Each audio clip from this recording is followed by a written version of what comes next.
ఎమ్మిగనూరులో అన్నదాత పోరు కార్యక్రమం పోస్టర్ను ఆవిష్కరించిన మాజీ ఎంపీ బుట్టా రేణుక. కర్నూలు జిల్లా ఎమ్మిగనూరు పట్టణంలోని వైసీపీ కార్యాలయంలో ఆదివారం అన్నదాత పోరు పోస్టర్ను నియోజకవర్గపు వైసీపీ ఇన్ఛార్జ్ శ్రీమతి బుట్టా రేణుక ఆవిష్కరించారు. అనంతరం ఆమె మీడియాతో మాట్లాడుతూ యూరియా సమస్య వ్యవసాయ శాఖ మంత్రి అచ్చెన్నాయుడు బఫే భోజనంతో పోల్చడం దారుణమన్నారు. రైతు పంట పండించకపోతే మనకు భోజనం ఉండదన్న విషయాన్ని అచ్చెన్నాయుడు గుర్తించుకోవాలన్నారు. టీడీపీ అనుకూల సోకాల్డ్ మీడియాలో కూడా యూరియా సమస్యపై కథనాలు వస్తున్నా వైసీపీ దుష్ప్రచారం అని బుకాయించడం సిగ్గుచేటన్నారు. వైసీపీ హయాంలో రైతుల కోసం పెట్టిన పథకాలన్నీ కూటమి ప్రభుత్వం నిర్వీర్యం చేసిందన్నారు.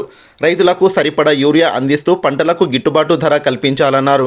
9వ తేదీ ఆదోని ఆర్డీఓ కార్యాలయం వద్ద శాంతియుత ఆందోళన కార్యక్రమాన్ని వైసీపీ శ్రేణులు రైతులు పాల్గొని జయప్రదం చేయాలన్నారు. ఈ కార్యక్రమంలో వైసీపీ నాయకులు కార్యకర్తలు పాల్గొన్నారు. మా ఛానల్ మీకు నచ్చితే లైక్ చేయండి, షేర్ చేయండి, సబ్స్క్రైబ్ చేసుకోండి.